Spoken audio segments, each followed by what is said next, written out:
Hello, everyone. My name is Kendra Knoll, and I proudly serve as the CEO for the Community Alliance of the Far East Side, better known as CAFE. And I welcome you to our new series, this community conversation that's titled Elevating Excellence Women in High Places. This is a series that's kicking off this month in December 2023 that will carry throughout the year of 2024. The purpose is to provide a platform for open conversation, questions, networking, and guidance for women of color about successfully navigating through leadership positions and responsibility that comes with being a leader. I am joined by three phenomenal women who are considered leaders in their own right, community leaders that work in financing, communications, nonprofit organizations. And I'm so happy to have them join with me. And I'm going to let them give a kind of a brief background about what it is that they do on a daily basis. So, first, I'll start off with Kelly Ferguson. Kelly, I personally know you. I know that you have been in finance for over 25 years. You are a leader in the community. You serve almost every single day. You're doing something for others. And then, along with that, you serve on the board for Cafe as our treasurer. So, Absolutely. please tell the audience maybe just a little bit more about you and your background. All right. Well, good evening. As Kendra stated, my name is Kelly Ferguson. I'm a native of Indianapolis. I've lived here predominantly my entire life, attended Ball State University, and I have served on several boards here throughout the city. I enjoy giving back to our community. I have had over 25 years in the banking industry and finance. I have been a finance director for 7 years for a facility that dealt with individuals that had disabilities. So I do enjoy what I do. I do enjoy giving back to my community. And currently I serve as board chair for treasurer for the cafe organization. Thank you, Kelly. And next, I will kick it off to someone that really doesn't need an introduction here in our city, the one and only Mrs. Karen Bond. Karen is a Far East Side resident. She does so much for the community, connected with Cafe. We have a lot of conversations, do a lot of projects together. And really, this conversation, this series that we are hosting here, it was a baby that just kind of came out of a conversation that Karen and I were having not too long ago, and just about the importance of being able to provide this type of platform for women to be able to excel in leadership. So, Karen, you are just a legend. Please let the people know maybe a little bit more about you.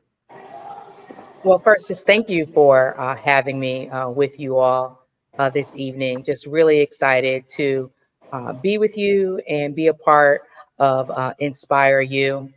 Many know me from being on the air on 106.7 WTLC Monday through Friday from 10 until 3, getting you through your workday. But when it comes to Black women in work, listen, we are no stranger to getting it done. I am a champion for women and women's empowerment. Um, I was fortunate enough to find my purpose early in life. I've been doing media and radio for over 30 years. I'm also the operations manager for the legacy stations for Radio One here in Indianapolis, and that will include um, 106.7 WTLC, Praise Indy, La Grande Indy, Hot 100.9, and Telemundo Indy. And I really enjoy connecting with my team, building my team, and creating experiences and campaigns for women here in Indianapolis and beyond because we all lead together. Thank you, Karen. Thank you You're so welcome. much. And I'm glad you gave that background and what you do as far as the operations manager or director, what that piece is, because I think a lot of people hear you on the radio, see you on TV, and maybe just kind of put you in a box when it comes to that. So really being able to hear everything that you do and how you serve in broadcasting and communications as a woman of color is very important for us all to know. So thank you. Yes. Thank you. And then next, Miss Denise Cornelius, my sister, my friend. So happy to have you on this platform with us today, and thank you for joining. You do a lot, just like Kelly and Karen, for the community, and you give service just at a level that is kind of unseen before. You serve in so many organizations, and I thought it was so important to have you on this conversation as we're leading into this series. And so also you lead an organization that's full of Black women, where the purpose is to advocate for Black women and girls. So Denise, tell us a little bit about yourself. First of all, thank you for the evening and thank you for the invitation. I am very proud to be here and humbled. So, a little bit about me. Again, Denise Cornelius, and I'm a native of South Bend, Indiana. And I grew up seeing strong women um, just tear down barriers in my community. And so, as you stated, I am an advocate for Black women and girls. I currently serve as the president of the National Coalition of 100 Black Women Indianapolis chapter. In my professional role, I have been in the healthcare insurance field for over 20 years. And so I'm proud to work for an organization that helps veterans find dental care for within their community. I am a mother of two beautiful children, and hopefully I am showing them the way to be an advocate and be a leader within the community. Well, thank you. And you are definitely inspiring to me and many others in the city. And I'm just going to keep it right here with you as we kick off this conversation. For you to tell us why is it important for Black women to have representation in leadership positions? For me, it's so important to have representation in leadership positions because for so many years, we've led the way. Since the beginning of time, Black women have led the way. We've led even when we felt undervalued, when we felt not recognized for our valuable skills. And so I think it's important that Black women have representation in roles because it gives people like the little girl who may be looking up to her auntie or her sister friend, those of us who have imposter syndrome, it gives us hope that we too have the potential to lead and live out our dreams as leaders in within the community, as CEOs, as CFOs. So, when we look at boardrooms, ideally we look at suits, and we look at those suits are men and women who don't often look at us. So to look up and see a Black woman who is leading, it gives us hope. And so that's why I think it's very important to have representation in leadership roles. Thank you, Denise. And with leadership, there is a certain level of integrity that comes with those positions and the role, and just to even have a title of leader. Kelly, I'm going to kick it over to you. Why is it important to lead and work with integrity? Well, in the financial realm, it's very important to lead and work with integrity for multiple reasons. One of the reasons being that the financials are always used as a reliable source in order to, fund the organization. In addition to that, our donors and stakeholders look at that information in order to contribute. So you definitely want to lead in that manner because you're being observed by the community. You're being observed by other individuals that are outside the organization that are wanting to give back. And if you come from a position where there's not a lot of integrity there, then you miss out on a lot of those opportunities in order for individuals to fund and give to your organization. So that's why I feel that it's very important. Thank you. Thank you for that, Kelly, because I was going to say, why is it important in working with finances? So thank you so much for that. Mhm. A lot of times with leadership roles, there's a tie to finances if you're overseeing budgets or writing the checks or whatever it may be. And that is something that is very important when it comes to leadership positions and having that integrity in the work that you do every day. So Karen, when I think about leadership and effective leadership, one thing that comes to mind for me is communication, effective communication. Why is that important? You are in this space of communication. Tell us, why is it important to have effective communication in leadership roles? And is communication just speaking? You know, actually, it's not just speaking. I like to call it like 3-point system, right? In effective communication. One, it builds trust and relationships. You know, you want to foster trust amongst your team and those in your community. So when we effectively communicate, we start having conversations to where we're empowering our teams. We're having conversations to give points of clarity. We're having conversations not only to talk, but most importantly, listen. Because through listening, we can resolve conflict. Through listening, we can spawn various creative, innovative types of campaigns or systems or procedures, or even getting to know each other better, right? So it's really breaking down those barriers between you and your team to where they feel comfortable with you, they trust you, they know they can count on you, and that they feel comfortable enough to have a conversation with you, even the hard and courageous conversations. Yes, perfectly explained. Thank you so much.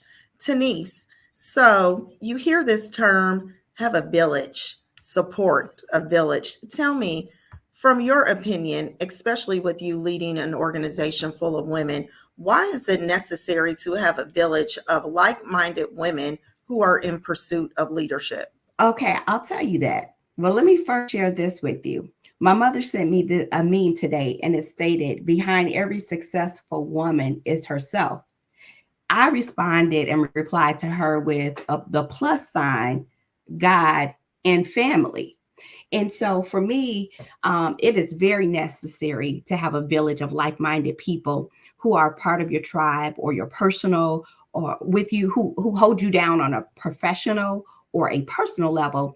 Um, when you surround yourself with like minded people, you feel supported. You feel like you're not on that journey alone. My village inspires me with innovation. They stimulate my creativity. A village of like-minded people has the tendency to give you that nudge that you need to push through on your goals and your aspirations.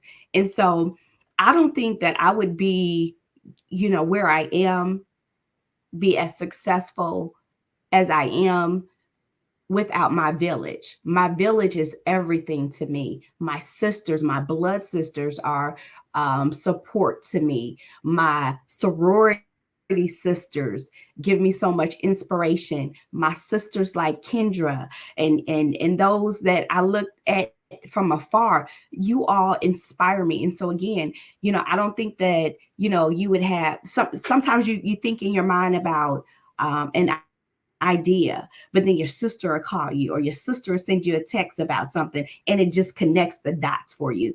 And so again, a village is absolutely important. I really hope that there's not one person out there going at it alone, because again, your village helps me sleep at night because I know that I have that support out there. Exactly. Thank you, Denise. So, Karen, for our last question, I'm going to kick it off to you. We have our village. We are working with integrity. We are in pursuit of leadership. We have effective communication. And so we can have all of these things, in the Black voice, the Black woman voice is still ignored. Let us know, why is the Black woman voice important to this world, not just Indianapolis or Indiana or our Mhm. country, but the world? Why is that voice so important? You know, our voices are needed, our voices are bold, our voices are captivating, our voices are smart. And, as I was preparing for today and speaking of our voices, a quote came to me from Meghan Markle. And she said, women don't need to find a voice, they have a voice, and they need to feel empowered using it. And people need to encourage to listen. So our voices have value. And we need to be in spaces and places that are safe spaces, to where we feel that we are valuable and that we are valid, and that our unique perspectives and experiences can bring something to the table. So it's beyond having a seat at the table, it's having a voice at the table that is heard, that is understood. And we need to make sure that we're creating those experiences for the next leaders coming up, the next, woman that you see that's a diamond in the rough, that she has leadership qualities, and really helping and developing her, not only with the work, because sometimes we get focused on the work, but how to use her voice for the greater good. And that also leads back to effective communication of listening and understanding as well. Perfect. Thank you. And so, we can't have a conversation and talk about Black women without recognizing Black girls. We all were Black girls, little girls, teens, preteens, all of those. And it's so important, especially in this day, that our young Black girls have positive representation from Black women. We hear a lot of, Sexy Red and, some of these others that sometimes people believe that just doesn't put out the best image when it comes to Black women and Black little girls looking up. Kelly, I want to bring you in really quickly because I know you are very passionate about coaching. You do a lot of coaching with our youth all over the city when it comes to athletics and various things like that. But with you having that coaching mindset, is there anything else that you want to add, maybe, of why it's important to kind of be and everyone's not made to be a mentor or a coach, but to have representation that's positive for Black little girls? Sure. I definitely think that it's positive to have, and not just for little girls, but for little boys as well, but definitely for our women, because I feel like on the male side, those positive figures are pushed forward so that they can see them and identify with them. And we've not always had those same opportunities or those same images that we've had on the male side. So things have changed. They've come a long way. And I would say that I do see more females that are out there in the sports arena and that are CEOs and, CFOs or in a leadership role that are being pushed forward, so that our young ladies know that they have an opportunity, that they can actually be in those positions or be in those roles as well. And that's the reason that it's important. It is important so that they know that those positions do exist and that those images do exist in a positive manner, and that they're not always looking at something negative, as you related to, earlier in the conversation. So as a coach, I'm always trying to carry myself in a positive manner so that they observe what I do and listen to what I say and hear what I say, as Karen stated about communication, that they are listening and observing what someone does in a positive manner and not all those negative images. Thank you so much. And when we are in pursuit of our goals, within this conversation, we're talking about leadership, but when we are in pursuit of any goal, it starts with a vision.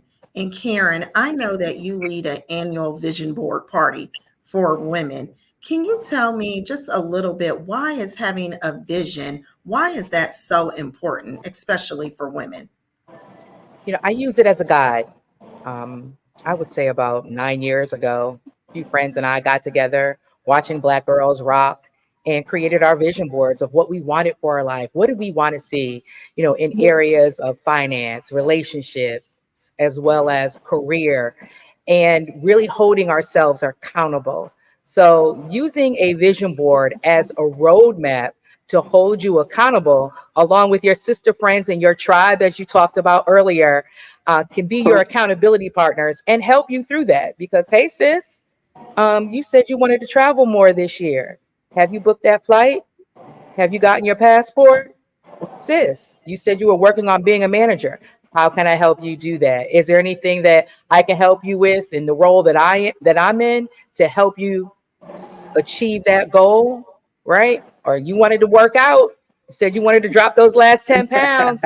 I'm on this virtual workout. You want to join me? It's really helping us achieve our goals and to work together because Black women we're dope. We're amazing.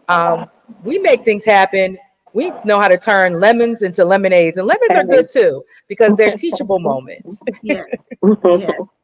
Very much so. And thank you. And thank you for pointing that out because it's not always going to be high moments. There's highs and lows in life, and that is guaranteed. And so the lemons, we have to embrace that as well as teachable moments. Thank you for mentioning that. This has been such a great conversation. I do want to give you guys the opportunity if anyone has any last words or any advice or quotes that speak to you that you would like to share to the audience. And if not, it's okay.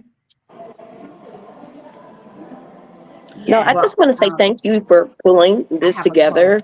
I think I it's don't very know who said important to have a different perspective of, individuals here in the city and just to be aware of all the talent and resources that are just like within the four of us, that this does exist. And there's a lot of women out there that we can, if we work together as sisters and to rely on each other and communicate, that there's a lot of power in that. So I do appreciate you looking to me to come and talk about financials and integrity this evening. And I love this. I think this is great. thank you. Thank you so much, Kelly. Tanise, close us out with a quote. I know you have a quote. I do. I have a very good one. And it's probably one thing, if I have any regrets in life, it is playing small. And so, what I would say to you is the sun does not ask permission to shine, and neither should I or you or anyone else. So, just because what you're doing may make others feel uncomfortable, forget about their feelings. Do you keep shining, keep rising to the top, keep pushing on because guess what? The world needs to see what you have in store for them. Yes. Yes, I Thank you love for the that, opportunity to Tanise. be here with you all this evening. Yes, thank you, Tanise. I love that. The sun does not ask for permission to shine. Absolutely. I love it. I have written that down, and that is a reminder that I need to tell myself on certain days. I love it. I hope you guys were inspired by this conversation. In this community conversation, this series, it's going to go on throughout 2024. They will be in person at Cafe. We're going to host one once a quarter. And with that, there's going to be networking opportunities, a panel conversation. We might have some surprise guests that come. So please stay connected to Cafe, and that's cafeindy.org. You can find our website. You can also find us on Facebook with Cafe Indy. And I am just so elated to be here. I personally know all three of these phenomenal women on the panel. I consider all three of them sisters and friends, and I'm able to call any of them at any time. And you guys are a part of my village as well. And I'm so blessed to have you. So thank you so much for joining us as we really did this intro that I feel will be a great inspiration to women all across the city of Indianapolis. So thank you so very much. And we look forward to hosting more of these conversations coming up in just a couple of months.